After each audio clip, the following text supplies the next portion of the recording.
It's 1898, and you're taking part in excavations in Saqqara. This place, not far away from Cairo, is full of ancient tombs and pyramids. You're in your Indiana Jones mood and hope to find something really phenomenal to become famous. Gold, manuscripts, treasure maps, mummies of famous pharaohs. Wait, a wooden bird? You're really disappointed as it looks like a regular toy. An old one, but still. Little do you know that years later, someone would propose that your bird was actually an ancient monoplane. So the artifact, nicknamed the Saqqara bird, is made of a sycamore tree. The birdie has a wingspan of just 7 inches and weighs around 40 grams. A perfect original souvenir from Egypt, I would say. It's over 2,000 years old and looks pretty plain, without any carvings of feathers or other intricate ornaments. It has a beak and eyes though, which makes our find look like a hawk, the emblem of the deity Horus. Its tail is rather unusual as it's squared, looks weirdly upright, and it seems like the sunken part of it was the place for a now missing piece. Humans love solving a good mystery, so there have been several attempts to explain the use of the birdie. First, quite simply, is that it was a ceremonial object. The second idea is that it was a toy for a child from some well-off family. It could have been some sort of boomerang, which was a popular concept in ancient Egypt. Then there was a theory that the bird had been used as a weather vane. But this one has been debunked as the figure doesn't have any holes or markings, except for the one made at the museum in Cairo to fix the exhibit on a stick. So there was no way to hang it in the past. Almost a century after the bird was found, Egyptologist Dr. Khalil Masiha proposed a new theory that it could have been a model of a monoplane. He believed the bird was missing a horizontal tailplane. Otherwise, it had its wings set at a right angle, similar to that of modern planes. It could have worked to generate the aerodynamic lift necessary for flights.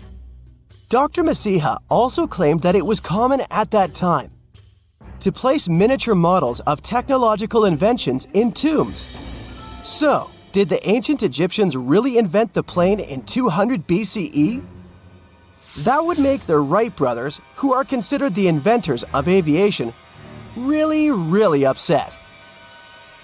They made one of their first flights only in 1903. There's just one way to know for sure, and that is to test the model.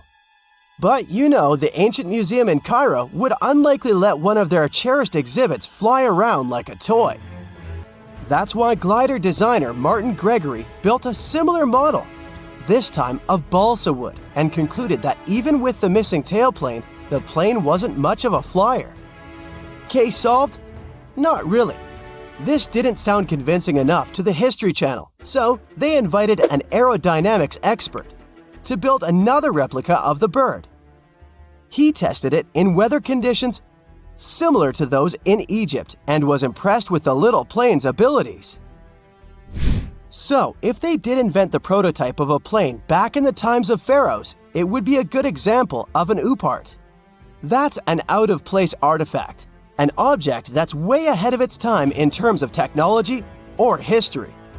And the Saqqara bird isn't the only example of such a revolutionary concept. In 1901, a group of divers retrieved the Antikythera mechanism from an underwater shipwreck near the Greek island of Antikythera. It's been dubbed the world's first analog computer, and it's currently dated around 100 BCE. The bronze mechanism could tell the position of the sun, moon, planets, and stars, as well as the lunar phase, the dates of upcoming solar eclipses, and even the speed at which the moon moves through the sky. No one's sure who used it and how or where it was made. But it's obvious that it's extremely precise and way too advanced for its time. The first flushing toilets in the world were invented in the middle of the 20th century. Just kidding. The ancient Minoans on the Mediterranean island of Crete and the Indus Valley civilization both came up with this brilliant invention at the same time, around 4,000 years ago. The plumbing and sanitation were so well done that no one managed to design anything better until 2,000 years later. One ancient Minoan lavatory was discovered at the Palace of Knossos. It looks like it had a wooden seat set over a tunnel that directed water from a rooftop reservoir to an underground sewer. Other varieties got water from jugs. Only the super rich people could afford all this glory. So if you wanted to shop for real estate back then, the flushing toilet would be a telltale sign you were in the rich neighborhood. Automated doors became a cool, seemingly new invention back in 1931. But the technology behind them is actually much older. Think the 1st century CE old. Mathematician and engineer Heron of Alexandria came up with a hydraulic system to open and close temple doors. To bring it into action, you need to light a fire to produce heat. There was a brass pot under the fire, half filled with water. The inventor connected the brass pot to containers that acted as weights. When the fire was burning, the water moved into the containers. They went down and pulled the ropes. It was nothing like a supermarket door that opens in front of you before you even have time to think. Heron's door took hours to open, and there was no way to stop the process. That's why they only opened the doors once a day before people entered the temple, to add some mysticism at the temple during ceremonies. Spooky. Looks like the first ever battery was invented in Baghdad around 2,000 years ago. A German archaeologist found this oval-shaped clay jar in 1938. Scientists are still not sure what purpose it served and who exactly invented it. There is a theory that it was used for electroplating objects with precious metals. When they filled it with a weak acid like vinegar, the battery produced around 1 volt of electricity. Another theory says it was a vessel for sacred scrolls. Would you like to buy contact lenses designed by Leonardo da Vinci himself? In 1508, he invented a glass lens with a funnel on one side. You were supposed to wear it with water inside to improve your vision. Sounds a bit uncomfortable, doesn't it? So, around a century later, French scientist René Descartes decided to improve the idea and make the cornea contact the future lenses. Contacts because they contact your eyes, get it? The glass tube with liquid did help improve vision, but blinking was sadly impossible. 2.5 centuries later, new technologies in the glass industry let scientists design contacts that would fit in the eye and even let the wearer blink. Thanks, guys! Still, those lenses were made of heavy blown glass and didn't let the eye breathe. About 50 years later, contacts became plastic. Lightweight, unbreakable, and scratch-resistant, but still covering the entire eye. And then, in 1948, an English optical technician accidentally sanded down a plastic lens and figured out they'd still be in place even if they covered only the cornea. Imagine you're living in 19th century London and need to send a message to New York. It would have taken about 10 days to get there by ship. So when delivery time went from days to hours in 1858, it was a true sensation. The first message was sent by Queen Victoria herself. It was all made possible thanks to the transatlantic telegraph cable, running under the ocean. Sadly, the new cool invention only lasted a few weeks. It took years to bring it back to life. Secant, cosine, tangent, sine, 3.14159. Yeah, that was the cheer we heard coming from the trigonometry club back in the day. For the rest of us in math class, terms such as sine, tangent, and pi were just bewildering. Who invented these and why? Was their only purpose to make it harder for students? Well, not quite. Trigonometry was invented by the ancient Egyptians. They needed this knowledge to construct pyramids, and they did a pretty good job too. The Great Pyramid in Giza still stands today, some 4,500 years after it was built. No recalls either. So let's get out of that classroom and on a journey through time to reveal the secrets behind the ancient Egyptians' precision. Here you are, standing on the Great Pyramid's construction site, some 9 miles from Cairo. Well, the city still isn't there, as you're surrounded only by the desert and teams of construction workers. They're transporting large stone blocks weighing 2.5 tons each. They're inside a wooden sled that sits on large rollers. A crew of 8 men rolls these blocks along the ground. You immediately think of the rollers on a supermarket cash register. The principle is exactly the same, but the scale is greater, much greater. Scientists estimate that the Egyptians used 2.3 million such blocks in the Great Pyramid alone. And the block in front of you is one of the lighter ones. The heaviest of them weighed up to 15 tons. But where did all these blocks come from? Most of them originated from quarries around Giza. It's not that impressive, you think. But wait until you hear how ancient engineers transported the granite used in construction over 500 miles to the pyramid. There were no railways or highways back then, but the mighty Nile was always there. Researchers even believe that the Egyptians dug a canal to connect the Nile directly to the pyramid's construction site. All they had to do then was to wait for the flood season to begin, and voila! The rising water levels floated the heavy stone blocks for them. But how did they lift the enormous stones on dry land to stack them up to the top? Did they use oversized cranes? Well, ancient Egyptians worked around this problem, literally speaking.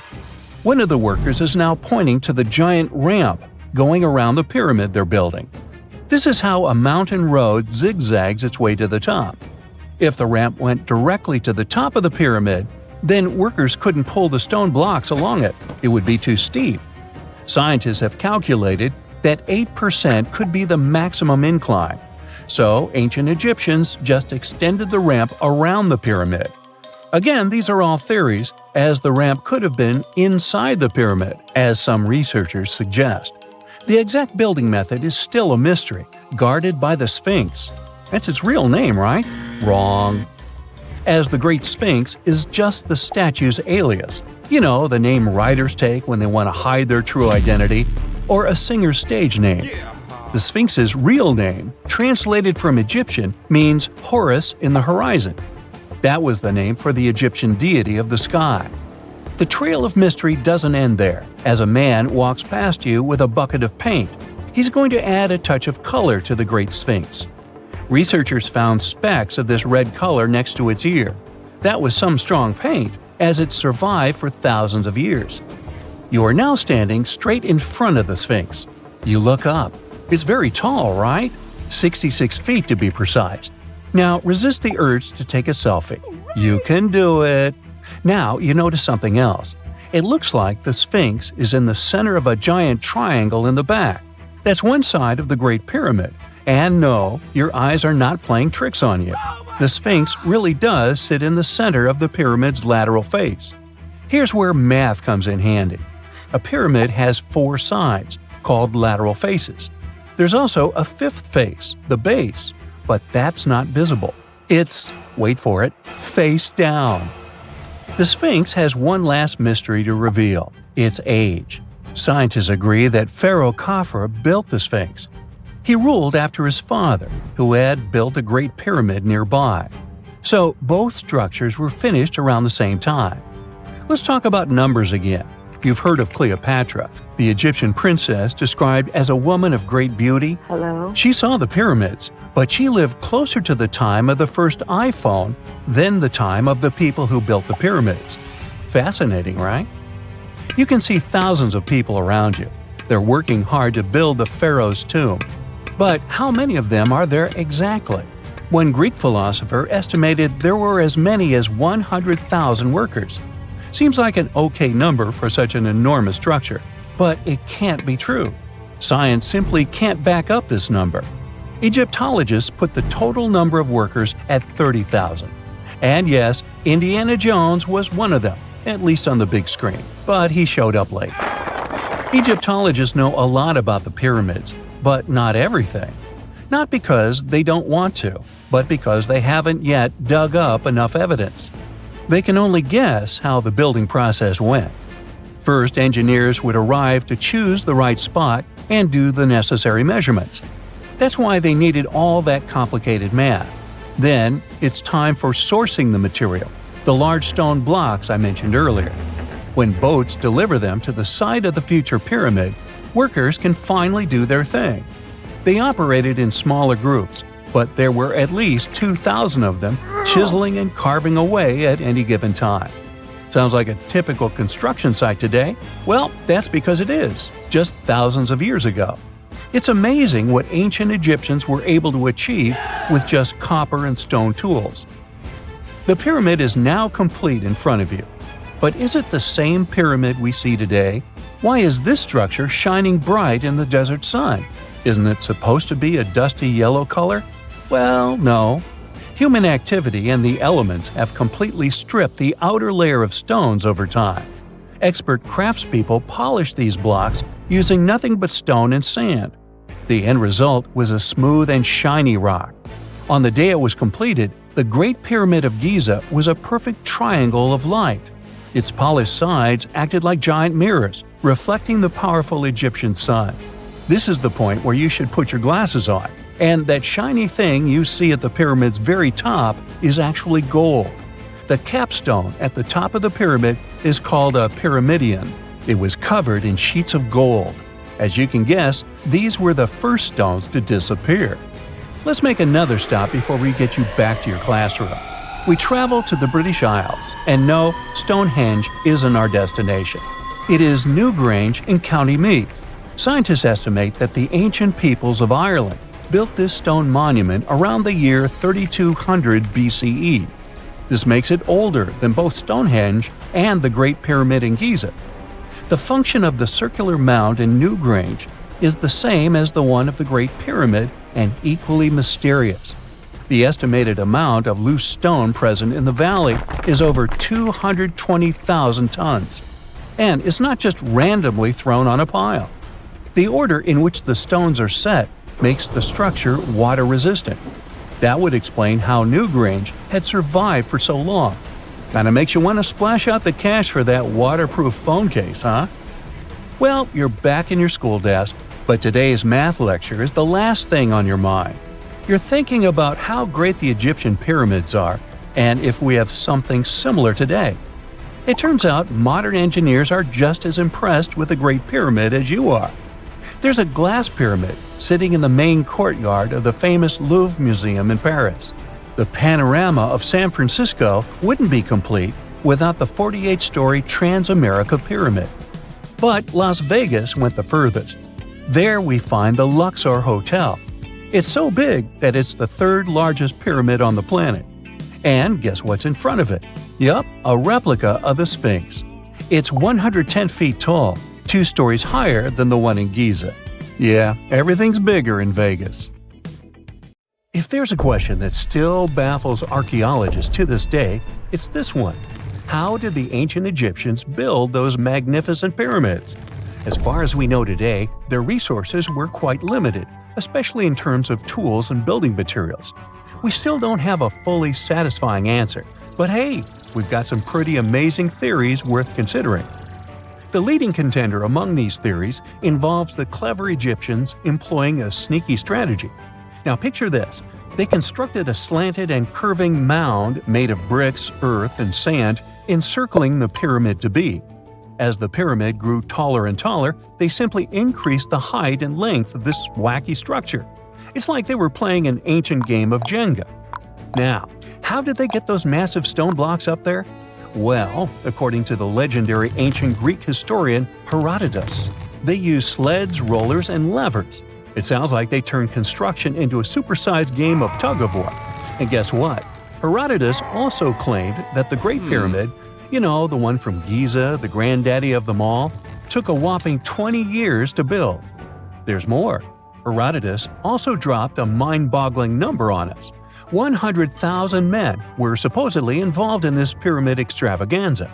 Did they hire the entire Egyptian population? Well, it might not be as far-fetched as it sounds. These men were probably mostly farmers, so they probably focused on the pyramids when there wasn't much work to be done in the fields. You know, like during the flood season of the Nile River. Obviously, specialists in the archaeological community had something to add to this theory. By the late 20th century, they discovered some evidence that suggests the workforce might have been smaller and more permanent than previously thought. Instead of a massive army of 100,000 pyramid builders, they proposed that a modest crew of around 20,000 workers, accompanied by support personnel like bakers, physicians, and even spiritual leaders, could have gotten the job done. There was also this theory that claimed that the pyramids were actually built from the top downward. It suggested that these colossal structures were nothing more than isolated hills used as quarries. The stones were supposedly drawn from these hills, and over time, competing engineers took charge and transformed them into the iconic pyramids we know today. Now, before you dismiss this theory as a wild fantasy, some folks thought it wasn't completely crazy. After all, there are instances where isolated hills exist, so maybe this theory had a tiny glimmer of truth. Whether it involved ramp building or ingenious work schedules, one thing is clear: those pyramids have definitely left their mark on history and on our imaginations. Now, speaking of ancient Egyptian mysteries, there's this gigantic unfinished obelisk sitting in ancient Egypt, and scientists are trying to figure out how it was shaped. Now, some people suggest that our industrious ancestors used handheld pounders to get the job done. One expert has a different take on the matter, though. He argues that if we take a closer look at the pattern left behind by the shaping tool, we'll notice something peculiar. The walls of the trenches surrounding the obelisk display a neat and even pattern, which is pretty unlikely if they were pounded away by mere mortal hands. According to this expert, those horizontal striations are usually the result of a tool that takes breaks while removing material, leaving its mark on the surface. But wait, there's more. Imagine the tool being rocked back and forth against the trench walls, clearing away the waste to keep the trench from narrowing. Well, in that case, the tool might have left some funky horizontal striations where it was pressed against the sidewall. This sounds like some fancy technology at play, don't you think? And guess what? The dynastic Egyptians probably didn't have access to that kind of know-how. Another famous Egyptologist from way back also uncovered a bunch of core drills during his adventures. Although the actual drill bits are missing, his collection houses these particular core remnants made of limestone, alabaster, and even granite. These constructions aren't the only amazing thing the ancient Egyptians left behind, though. As it turns out, the Egyptians were the genius minds behind the creation of the handheld mirror. Yeah, that little mirror you use every day to check yourself out. But here's the twist. These mirrors are like pieces of art. They were decorated with inscriptions and figures. But that's not all. The Egyptians had a serious concern with their appearance. They knew the importance of personal hygiene and looking fabulous. So, in their quest for pearly whites, they invented toothbrushes and toothpaste. Dental problems were pretty common back then, and their smiles weren't exactly all white. Dentistry wasn't their strongest suit, you see.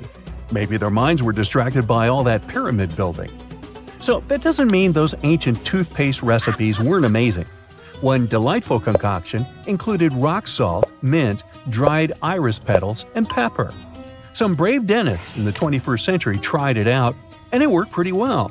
Ground-up ash was also used in another recipe to create a tooth cleansing paste. Mint was missing, so that didn't do much for their breath. That's when the genius Egyptians came up with the world's first breath mints. They made tablets from heated spices like cinnamon, and they mixed it with honey.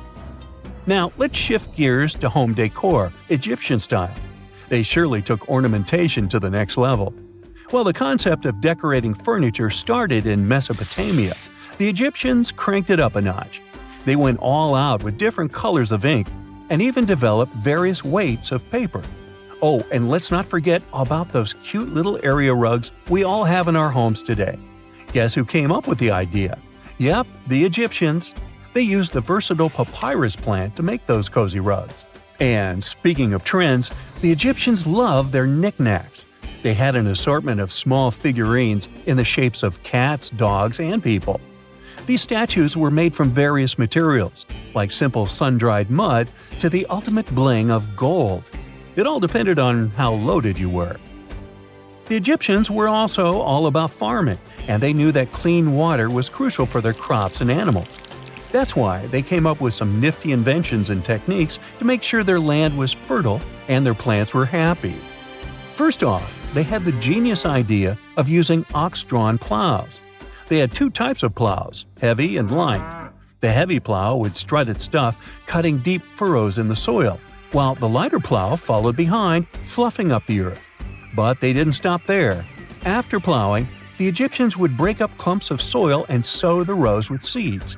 To give those seeds a good old squish into the furrows, they'd march their livestock across the field, effectively closing up the furrows. But hey, all that hard work would be pointless if their seeds were as dry as the Sahara. That's where irrigation comes into play. The Egyptians were so good at it that other cultures, like the Greeks and Romans, couldn't help but copy their techniques. Now let's switch gears and talk about the marvelous architecture of ancient Egypt. These folks weren't just skilled farmers, they were also architectural maestros. They built these fancy canals to carry water to farms and villages, and boy, did they know how to make those canals look pretty. Just imagine strolling along a canal lined with ornate structures. The pharaoh Ramesses the Great was quite the overachiever when it came to construction. One of his mind-blowing creations was the construction located at Abu Simbel. This building was designed so that twice a year, the sun would shine directly into it and illuminate the statues of Ramesses. And let's not forget about the corbelled arch. Without this architectural gem, we'd be missing out on some mind-boggling structures like the Great Pyramid. The Egyptians knew how to make things stand tall and proud, thanks to their engineering and construction wizardry. They built grand halls and inner sanctums that make your jaw drop, and some of these temples doubled as astronomical observatories. A gruesome discovery took place in Egypt some years ago. You want to hear about it? 16 human hands, carefully buried in 4 eerie pits. They didn't look too much like human hands at first, since they were abnormally large, but they were. Weirdly, there were only right hands, no left hands were in sight. It turned out that it points to the practice of an ancient dark ritual. Old Egyptian art and tales talked of a ceremony where warriors would present the right hand of their adversaries as proof of victory and ask for gold in return. Egyptians believed in the afterlife, so cutting off someone's hand meant you cut off their power eternally. Guaranteeing this type of defeat was interesting to the winning party. Here, the fight was between Egyptians versus Hyksos, who lived in what was once known as Canaan. Egypt has always been the center of some history-changing findings, and some time ago, this papyrus was found. If we stretched it open, it would be just a tad bigger than the height of a skyscraper. The world's tiniest skyscraper, which is located in Wichita Falls, Texas. When humans didn't write on their notes app, they wrote on this thing, made from the medulla of a papyrus plant. Around 2,000 years ago, ancient Egyptians wrote something reminiscent of a book where they describe most of their funerary traditions and their visions of the afterlife. It's considered one of the most important texts from ancient Egypt and is still sold in bookstores to this day. This ancient manuscript was unearthed from a chamber located just south of the Pyramid of Djoser, located in Saqqara. Oh yes, Djoser is the oldest pyramid in Egypt and not the Giza pyramids like most people think. So recently, the site of Saqqara buzzed with excited archaeologists who probably found one of Egypt's oldest complete mummies. They believe that this beautiful and well-preserved mummy was that of a wealthy man. He was discovered in a deep shaft, covered in layers of gold leaves. There are many symbols that show he was an important and wealthy man, like the band he wore on his head, the bracelet on his chest, and the fact that he was embalmed with a tunic, which was reserved for Egypt's finest. The most exciting part of the entire discovery was finding the resting place sealed with mortar, just as the ancient Egyptians had left it 4,300 years ago. Now this may sound weird, but back in 2008, archaeologists discovered a missing pyramid. Now it went missing because it deteriorated over the span of 4,000 years. Today, you can only see its base. It was a pretty important site back in ancient times. It is said that around the area of the pyramid, the ancients hosted a special type of ceremony where high priests would carry mummified remains of sacred bulls. Now here's a fun fact. Ancient Egyptians believed that Apis bulls were earthly incarnations of the city deity of Memphis and was connected to rites of fertility. It wasn't just any Apis bull, though. They needed to be all black, with a single white mark between its horns and a bunch of very specific characteristics. They were selected by the local priests and honored until they passed away. After that, they were mummified and buried in underground galleries. Meanwhile, this missing pyramid sort of disappeared around the 1800s. It was a German archaeologist who first found it in the village of Saqqara. He called it the Headless Pyramid when he first found it. But then, years after the official discovery, the desert sand came along and covered the whole thing. There were some excavations between the 19th and 20th centuries, but they weren't too systematic. That's why scientists were so thrilled when they dug an entire pyramid's base after removing the 25-foot mound of sand that was covering it. Oh, and it turns out American archaeologists are excavating a cemetery in Egypt that could contain over 1 million mummified bodies. So far, archaeologists have dug around 1,700 mummies. One of the main differences from other classic Egyptian mummies is that these people weren't kings and pharaohs. They were commoners that most likely lived about 1,500 years ago, when Egypt was controlled by the Roman and Byzantine empires. The name of the cemetery is cool, though, the Way of the Water Buffalo, just in case you want to check it out on your next trip. Other than bulls and buffaloes, ancient Egyptians also liked baboons. Are you seeing a pattern here? In the beginning of the 20th century, archaeologists discovered a site filled with mummified baboons in a place called, guess what? The Valley of Monkeys. An animal wouldn't have been mummified if it wasn't considered important. Certain animals were more important than others, since they were linked to specific deities. Jackals were connected to Anubis, the ancient god of the afterlife, and cats were likened to the female deity Bastet. Baboons were a pretty big deal, since they were believed to be connected to Thoth, the deity of wisdom and advisor to Ra, one of Egypt's supreme deities. The archaeologists who studied these animals weren't too happy. They think these baboons were kept inside and were deprived of sunlight for most of their lives. They had extreme vitamin D deficiencies and they were poorly fed. Maybe Thoth got angry with these baboon keepers. Just a guess. Since there's never a boring day for archaeologists in Egypt, they also found human mummies with golden tongues. Since Egyptians were all about the afterlife, they believed that golden tongues might help a person speak once they pass to the other side. I mean, it's a long shot, but hey, why not? Some of these mummies were placed in wooden coffins with goods, such as necklaces, pottery, golden artifacts in the shape of lotus flowers and scarab beetles, and iPhones. Just kidding. A new temple was also unearthed recently in Egypt. Scientists believe it was dedicated to honor Zeus Cassios. That deity would be a cross between Zeus, the almighty Greek deity of the sky, and Mount Cassios. While digging around the Sinai Peninsula in Egypt, archaeologists spotted 2 pink granite columns poking out of the ground, and bingo. They believe these columns represented the temple's front gate and collapsed during an earthquake many years ago. And speaking of deities, there weren't only super serious deities. Recently, scientists unearthed a golden ring in a city south of Cairo. No, Frodo, it's not magical. It was a normal gold ring, but it had the depiction of the deity of fun, officially named Bes.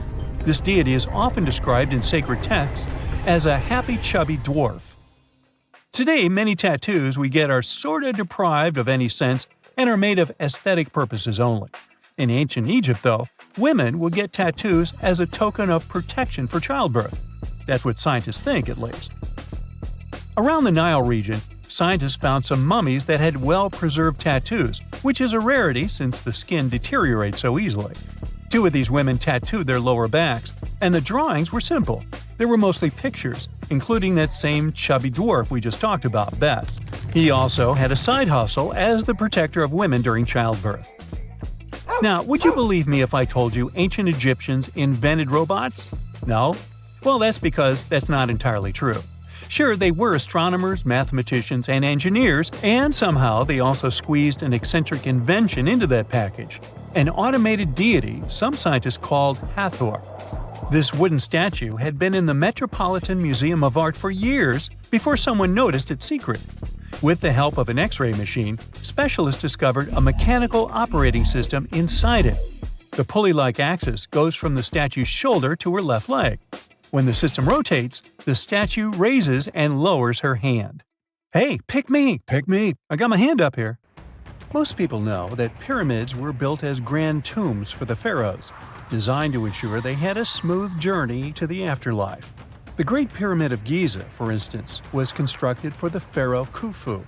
But what most people don't know is that this whole pyramid building trend started right here, with the step pyramid of Djoser, about 4,700 years ago.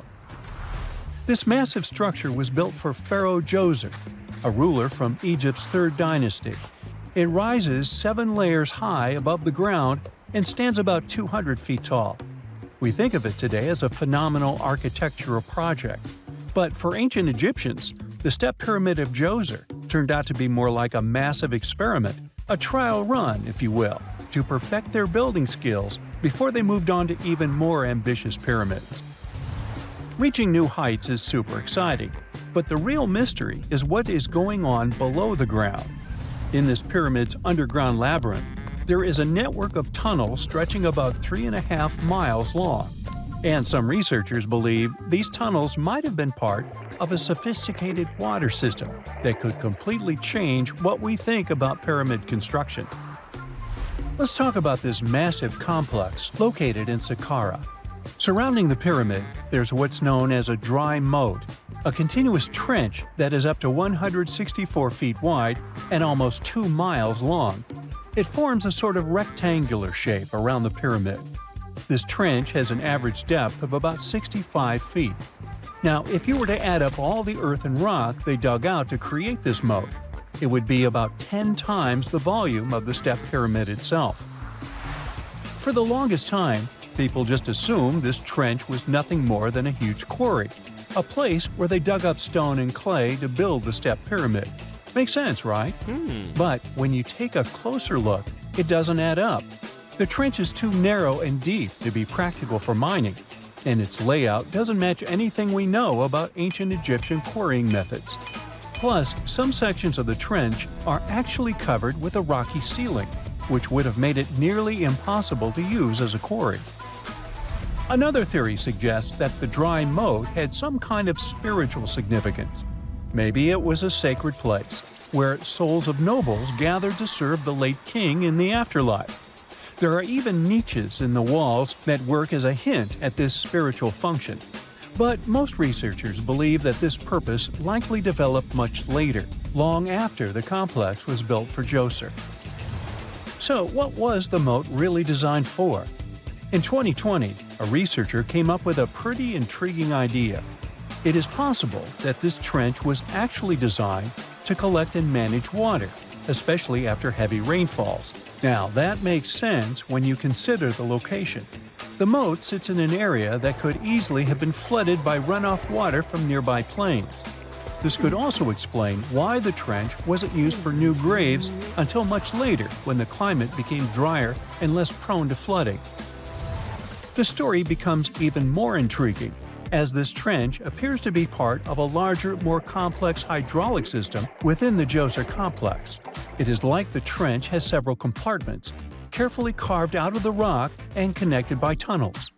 These compartments likely served as a part of a water treatment system, where water would flow from one compartment to the next, getting cleaner as it moved along.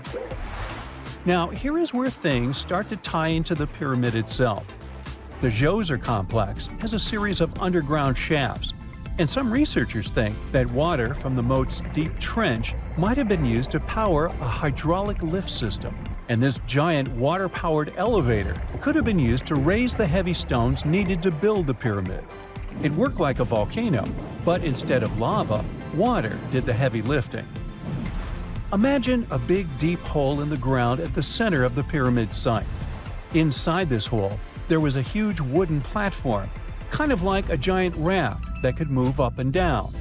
When the workers wanted to lift a heavy stone, they would fill the hole with water. As the water rose, the wooden platform started to float up, carrying the stone with it, almost like a giant water-powered elevator. When the stone reached the right height, the workers slid it off the platform and onto the pyramid. The idea is that water from the deep trench, after being cleaned and filtered, would flow into these shafts. A massive float, possibly made of wood, would then rise as the water filled the shaft, lifting the stones up to where they were needed for construction. Once the stone was in place, they'd let the water out, lowering the platform back down to the bottom, ready to lift the next stone. This fancy hydraulic lift system could have been a game changer, making the whole building process a lot faster and more efficient without using a lot of workforce. It is like the ancient Egyptians were already embracing the whole idea of work smarter, not harder. But of course, not everyone is on board with this theory. Some experts argue that the area where the step pyramid of Djoser was built couldn't have held enough water from occasional rains to maintain such a fancy hydraulic system. The main theory suggests that, in the past, there might have been some kind of lake nearby that would have filled up after a period of rain, and this lake could have supplied water to the complex's hydraulic system. But there is no mention of such a lake in any ancient Egyptian writings, so it might be more of a what-if situation than a reality. And then there's the issue of the hard work itself. Remember when I said this method could have allowed the ancient builders to raise stones with far less effort? Well, that might not be entirely true. According to some experts, just building this hydraulic device would have required a lot more heavy work than simply moving the stone blocks using good old-fashioned manpower. And let's not forget, the step pyramid of Djoser is like a baby pyramid compared to those that came later. The stones used for Djoser's pyramid weighed, on average, about 660 pounds each, which is nothing compared to the more than 2.5-ton blocks used later for the pyramid of Chephren. If this cool water lift theory gets completely ruled out, we still need to explain how this pyramid was built in the first place. To answer that, we need to rewind a bit and talk about the original plans. See, before Djoser's tomb became a pyramid, the idea was to construct a simple mastaba. This type of tomb was pretty common in earlier periods, a flat-roofed, rectangular structure with sloping sides. But after the original mastaba was finished, they decided to expand it a bit by adding more layers on top. And then they added even more layers, until the construction reached 6 distinctive steps, each one smaller than the previous. And they probably did all this by raising those heavy stones using ramps, not a water-powered elevator. There is still so much we don't know about the step pyramid of Djoser. More research is definitely needed to fully understand how this system worked, or if it even existed at all. But the idea of using water to help build the pyramid adds a whole new layer to our understanding of ancient Egyptian engineering. It's a powerful reminder of just how clever and resourceful those builders were, using the natural landscape and the power of water to create one of the most iconic monuments in history. In 1850, French scientist Auguste Mariette went to Egypt looking for manuscripts, but accidentally found a head of a sphinx sticking out of the dunes. He cleared the sand and figured out the Sphinx was guiding the entrance to some underground construction. Several months later, he finally entered the Serapium of Saqqara. Inside, he found an enormous granite sarcophagi with remnants of 64 bulls. Scientists are still amazed by the tech that the ancient Egyptians used to transport those enormous boxes. The Serapium was built around the year 3000 before the Common Era. It was an underground tomb built to honor the sacred Apis bulls of ancient Egypt. It had a long hallway, almost 500 feet long, with giant stone rooms on both sides. Some of the sarcophagi weighed as much as 50 average cars, and all of them were made with super precision with exact 90-degree angles. These sarcophagi were beautifully decorated with hieroglyphs and carvings that told stories about the lives and importance of the Apis bulls. Now, there are 24 sarcophagi left. In ancient Egypt, Apis bulls were very special animals connected to the deity Ptah. They thought the bulls carried Ptah's spirit and wisdom, helped the pharaoh, and protected the Egyptians. Priests looked for special markings on young bulls to find Apis bulls. It could be a white triangle on its forehead, which symbolized divine light, a shape on its back like a vulture's wing, and a scarab shape under its tongue, which stood for rebirth. If a bull had these signs, they believed it was chosen by Ptah and treated it like royalty. The chosen bulls lived in a special temple in Memphis, the city where they worshipped Ptah. They received the best care and offerings from visitors who wanted their blessings.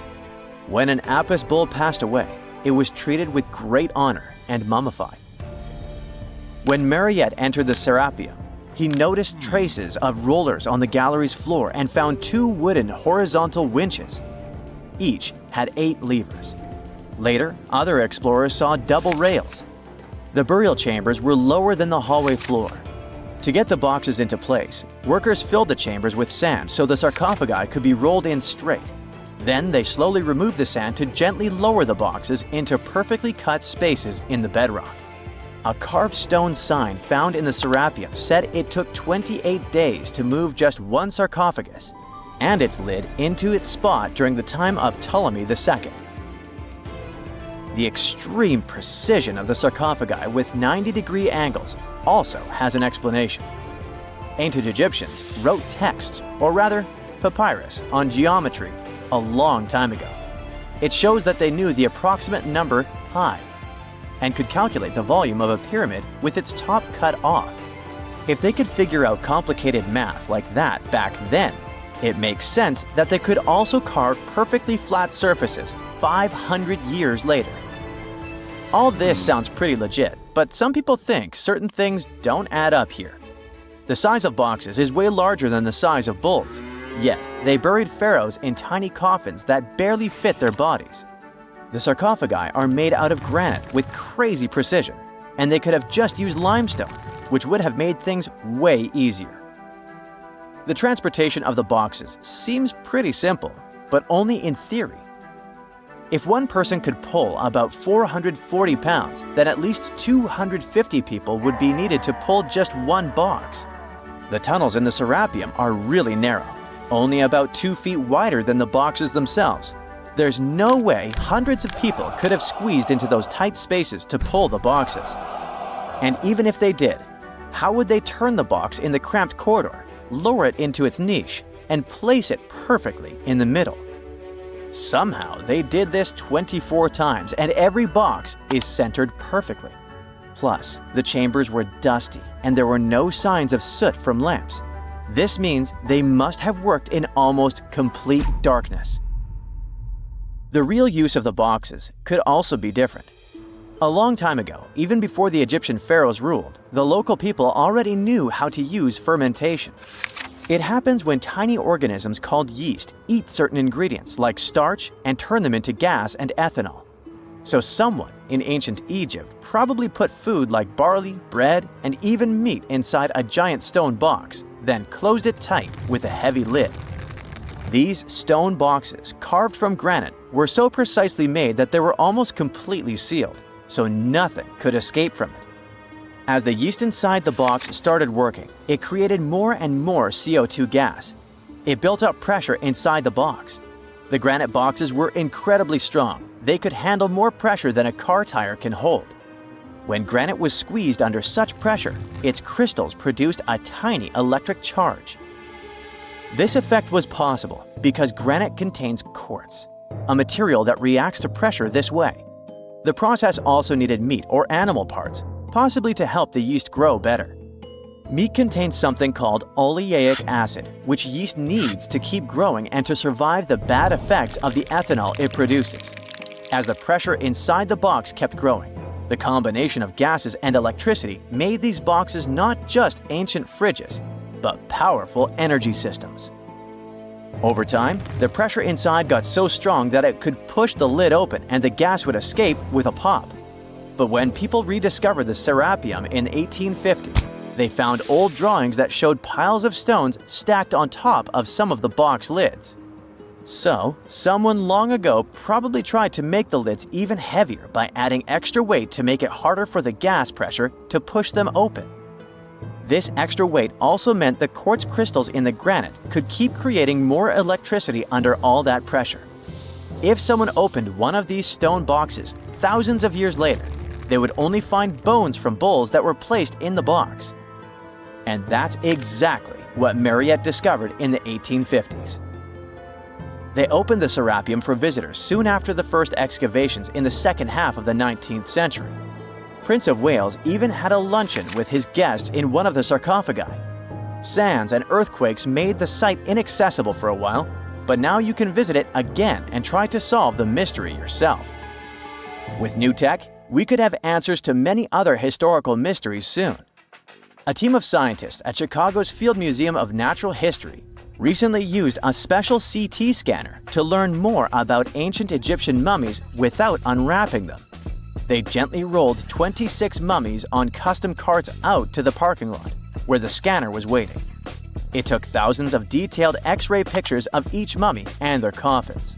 When all the pictures were put together, they created 3D images that showed what was inside, the skeletons, and some artifacts.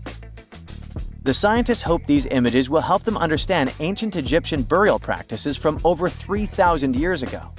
Even though the scanning process only took 4 days, it might take 3 years to study all the data.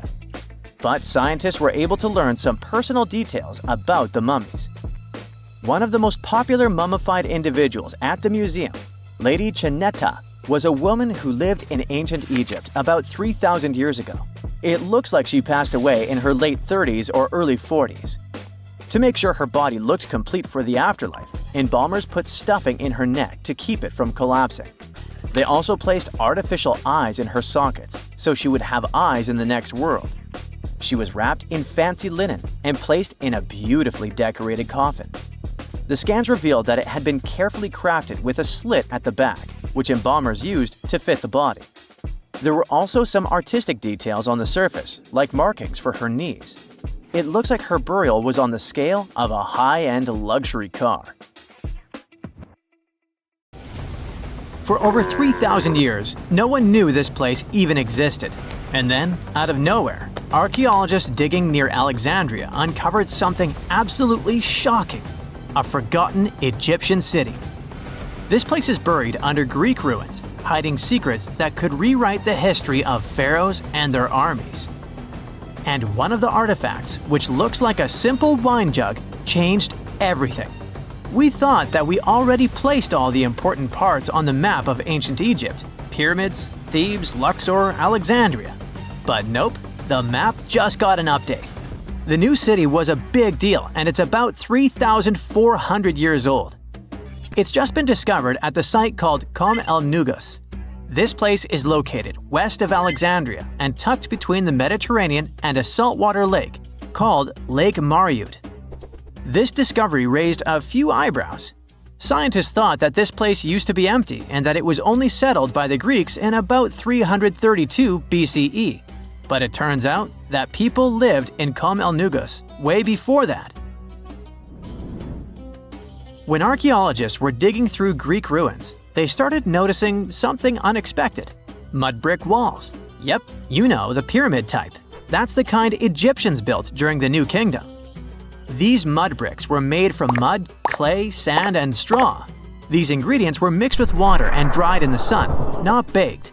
Egyptians used them for thousands of years to build houses, temples, palaces, and yes, the pyramids. Of course, other civilizations did use mud brick too, but Egyptian mud brick is kinda quirky. They used straw that grew in their regions, layout styles, and mortar. That's what helped the experts realize that Egyptians used to hang out in Kom el Nugus. That alone raised eyebrows, and then they found more. An entire street layout, buried structures, and even a temple built by Ramses the Great himself. His name speaks for itself. This guy was one of the most famous pharaohs in all of Egyptian history.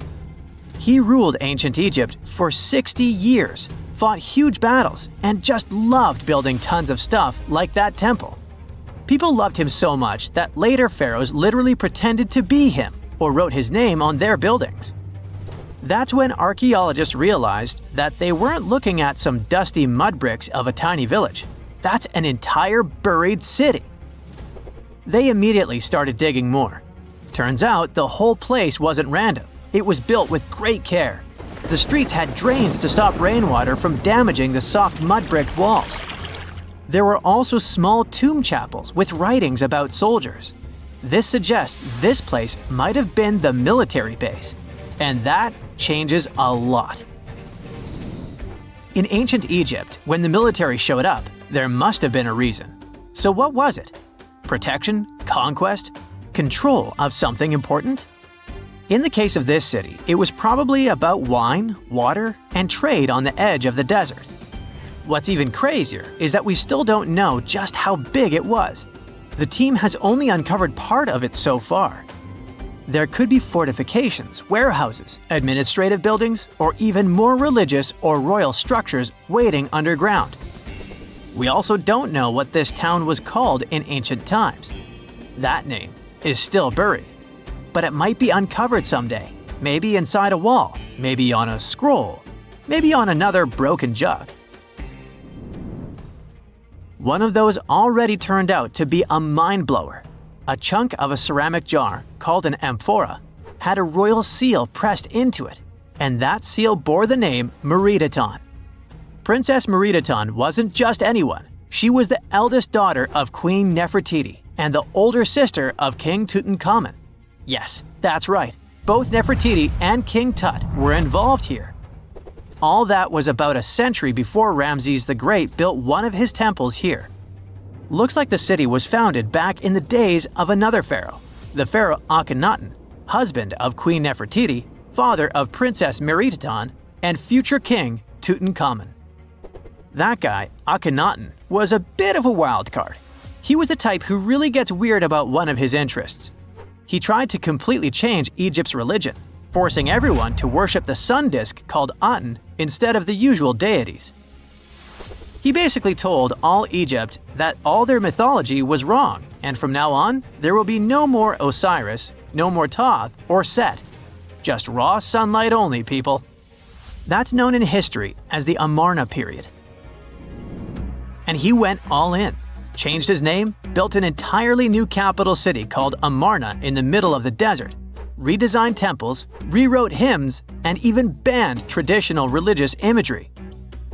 Even the art got wild at the time. People started getting elongated heads, belly rolls, and all that humanity and vulnerability carved into stone.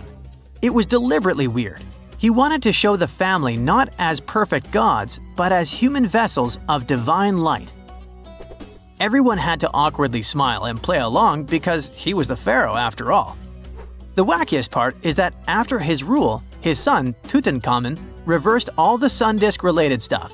He literally changed his name from Tutankhaten, which means living image of the Aten, the sun disk, to Tutankhamun, which means living image of Amun, one of the great older deities.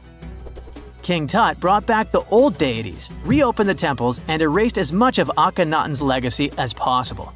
Looks like his family didn't really like the sun cult after all.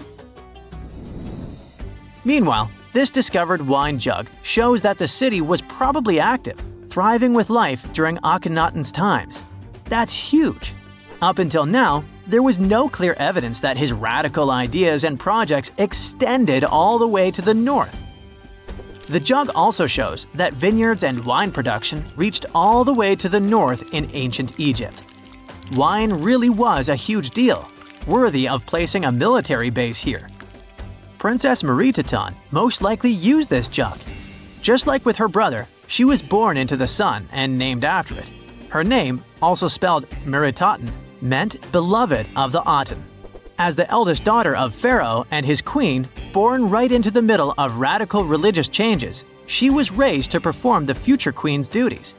From her earliest years, she walked in temples alongside her mother Nefertiti, shaking the sistrum in solemn rituals. She was there when Akhenaten established his capital city, Amarna. He clearly loved his family. Meredaton's face was etched into its stone walls more than anyone else. In every temple, in every sacred scene, her figure appears, revered. Things get foggy in history after her father passed away. The throne wobbled. King Tut was very young, only 9 years old when he had to take new duties. Meredaton seemed to have been a brief step between her father and her younger brother. She married someone called Smenkhkare. History isn't even sure who that mysterious man was. Could have been a puppet, a phantom king in a crumbling dynasty. May have even been her brother. Whatever the truth was, these two took power and ruled together for a while. Meredaton got the title of the Great Royal Wife, a title of immense power. But Smenkhkare was a very short-lived ruler. He passed away just in about a year. There are some speculations among historians that Meredaton was the actual ruler, the informal female pharaoh, because her brother was too young. Some theories say that she raised Tutankhamun and became a sort of queen regent, mentoring the child who would be used to restore the old order. But all this is unconfirmed. It's very hard for historians to find information about that time because the Amarna period was later condemned. The successors wanted to wipe away Akhenaten's heresy and everything attached to it. This included Meredaten. So even if she ruled, even if she mothered Tut, they tried to bury her in the sands of history. In any case, perhaps this new uncovered city will tell us more about the mysteries of the Amarna period, one of the most chaotic periods of ancient Egypt.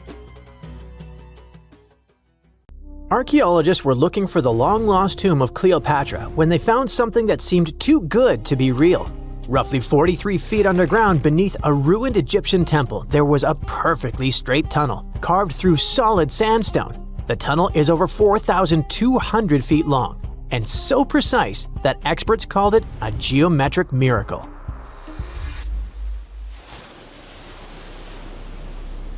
The tunnel sits beneath an ancient city west of Alexandria, near Egypt's Mediterranean coast.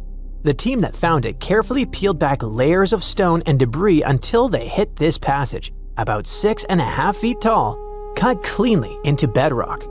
There were no collapse marks or wandering curves, just precision. If you've ever tried to drill a straight hole into a wall at home and failed within seconds, imagine doing this underground for nearly a mile. Ancient builders had no GPS, no lasers, no modern surveying tools. Yet, this tunnel stays remarkably level over its entire length. That means they understood gradients, angles, and distance in a way that goes far beyond stack stones and hope. Engineers today rely on machines to maintain that kind of accuracy underground. These people relied on knowledge, repetition, and patience. Parts of the tunnel now sit underwater or collapsed, probably after several earthquakes that struck the region centuries ago. Some experts think the tunnel may have once connected the temple to water sources or ritual areas closer to the sea. Archaeologists noticed that the Egyptian tunnel is an exact replica of the Eupalinos tunnel in Greece. It's believed to be one of the most important engineering achievements of antiquity, which only makes the Egyptian tunnel more special. Underground passages in ancient Greece linked temples to sacred springs. Back in ancient times, people moved through space in specific ways, underground and above, to reenact myths and journeys of gods. A tunnel like this could represent a path to the underworld, rebirth, or divine transition. Nobody would invest this much effort in construction just for decoration. Plus, in earlier digs at the site, archaeologists pulled up all kinds of artifacts, including coins with the names and faces of Cleopatra VII and Alexander the Great. They also found figurines, statues of deities, a mummy with a gold tongue, and even an entire cemetery packed with Greco-Roman style mummies. The perfect geometric tunnel isn't an isolated flex. Not far away, underwater archaeologists off the coast of Alexandria uncovered something that sounds like it belongs in a royal travel documentary. A 2,000-year-old pleasure boat that once glided along the Nile. And this wasn't just another fishing vessel or cargo barge. It likely stretched over 115 feet long and 23 feet wide, and had a decorated cabin, plus around 20 rowers, which turned the river into a moving palace. This isn't speculation pulled out of thin air. An ancient Greek geographer named Strabo wrote about these exact boats around the 1st century BCE. He described lavish vessels used by royalty during festivals and ceremonial outings in Alexandria. For years, historians treated that as a poetic exaggeration. Then, this wreck surfaced, And suddenly, Strabo sounded less like a storyteller and more like a witness. Even ancient art backs it up. The Palestrina mosaic from Italy shows richly decorated boats floating down the Nile. They match both the texts and the physical evidence almost perfectly. Inside the wreck, archaeologists found something small but incredibly human. Graffiti scratched into the wood in Greek. Just writing left behind by someone who stood on that deck 2,000 years ago. Researchers haven't fully decoded the text yet, but its existence alone matters. It tells us this wasn't just a floating symbol of power. People lived on it. It was sort of like a modern luxurious yacht, and the Nile was like a highway. All types of vessels with passengers were moving back and forth, visiting friends, carrying their goods for trade, doing business, and, of course, going on pleasure cruises. The location of the pleasure boat makes the story even better. The boat sat near the temple of Isis on Antirodos, an island that once hosted royal and religious buildings before earthquakes and rising seas erased it from the surface. That temple collapsed around 50 CE, and researchers believe the boat may have sunk during the same disaster.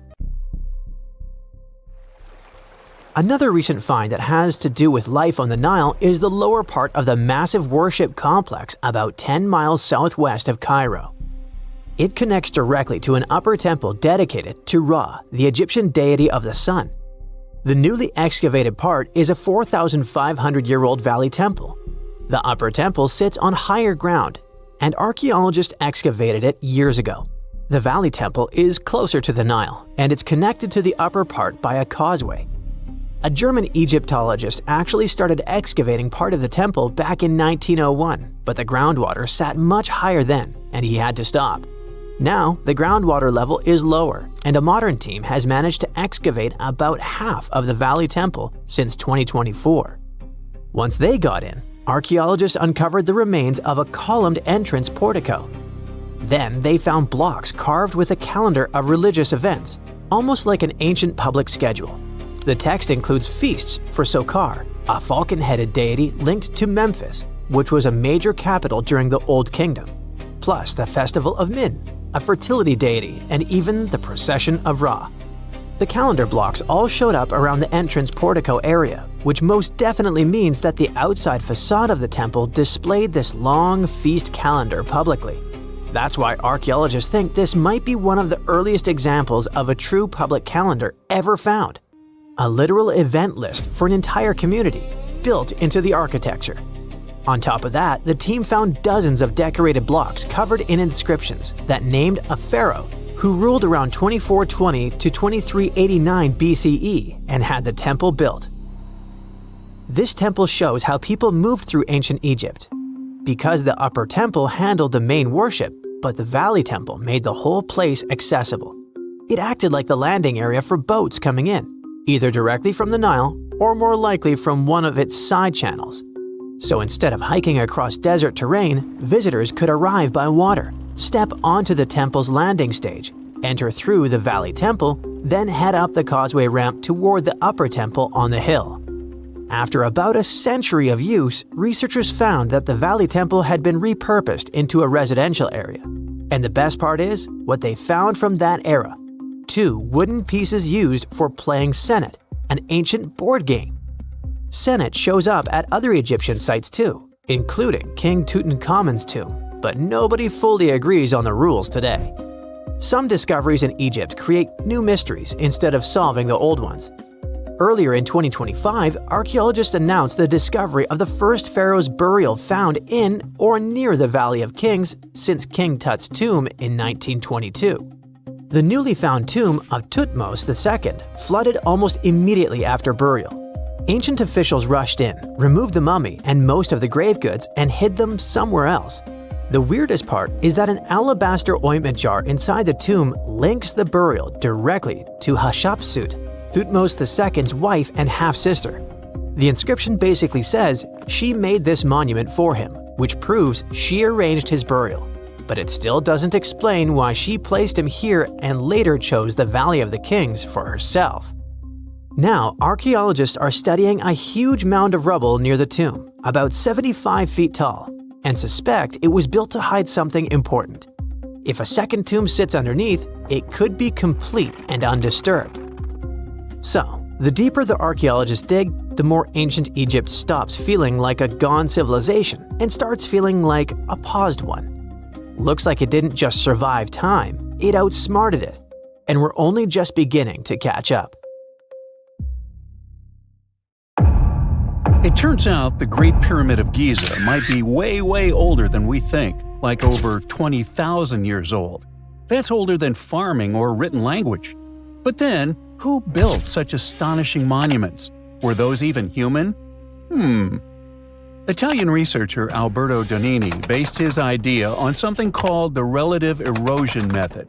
In short, you look at how stone wears down over time and say, yeah, this kind of damage would take way longer than a few thousand years. But before we dive deeper, here's a quick refresher on the pyramids themselves. The pyramids of Giza are some of the oldest giant stone structures ever made by humans. 2 of them are still the tallest pyramids ever built in the ancient world, and the Great Pyramid of Khufu is the tallest of the 3. There's one more reason why that Great Pyramid is special. It's the only one of the original 7 wonders of the ancient world that's still standing today. Now, these pyramids weren't built in one sudden aha moment. A lot of people over many generations worked on them, and you can see their progress over time. Early pyramids have mistakes, weird angles, and structural issues. As for the later ones, they get cleaner and more efficient. It looks like the builders were slowly figuring things out. Each generation solved new engineering problems and got better at it. It's like updates to a smartphone. Each new version is smoother and more advanced. This brings us to the big questions. How old are the pyramids? And who built them? Oh, and how on earth did people move and stack stones that weigh as much as trucks without modern machines? Well, so far we have pretty solid evidence for the general timeline and the workers involved in the process. But the exact construction methods are still debated. And that's why claims like this 20,000-year-old pyramid idea get so popular.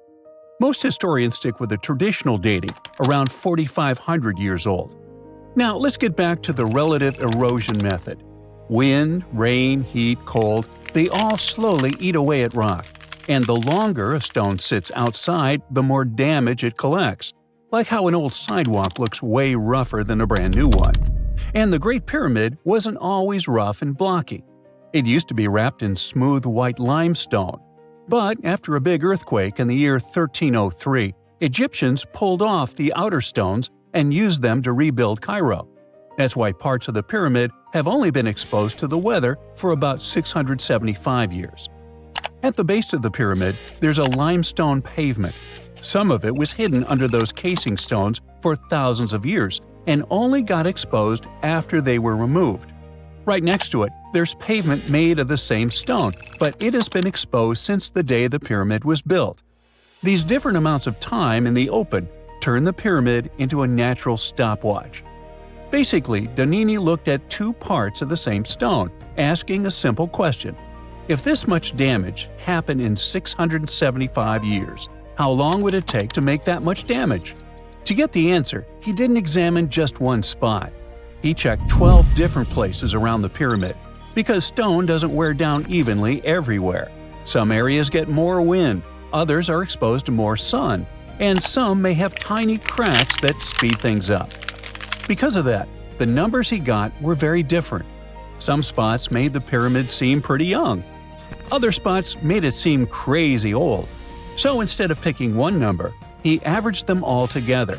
And when he did that, the average came out to around 25,000 years old.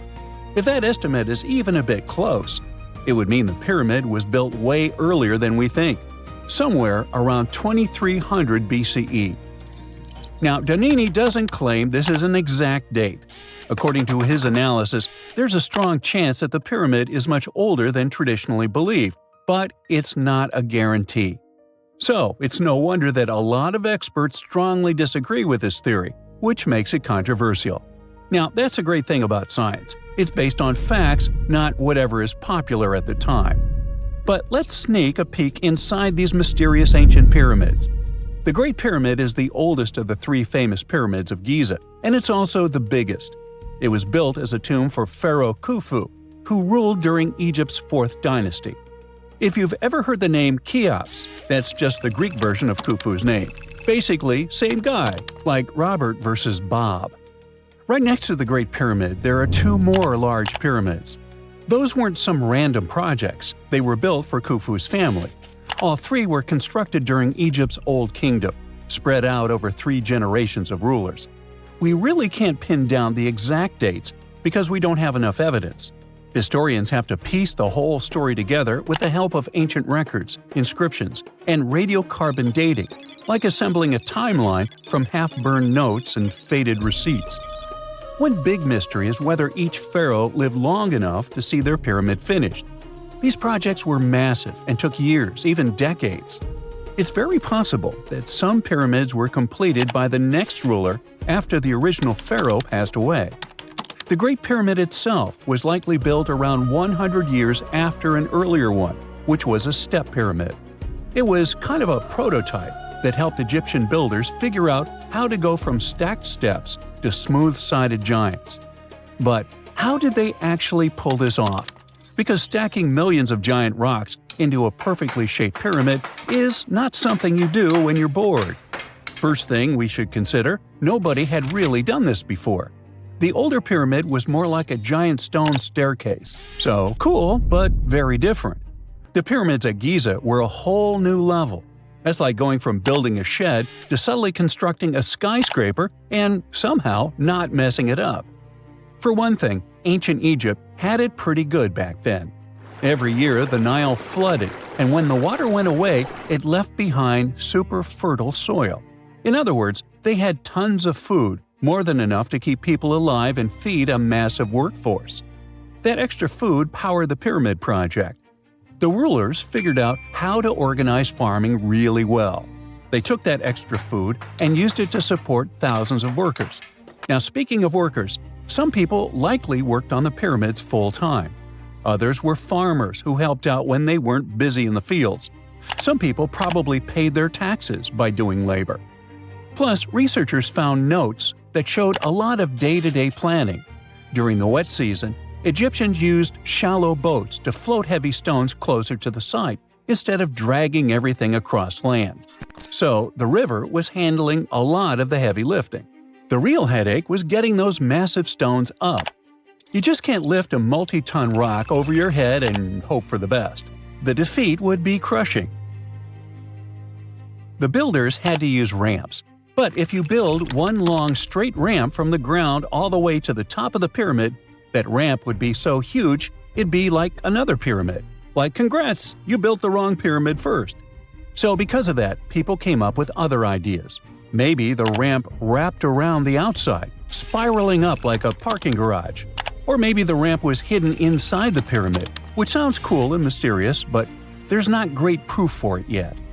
What helped a lot was a discovery of an old stone quarry called Hatnub from the same time period.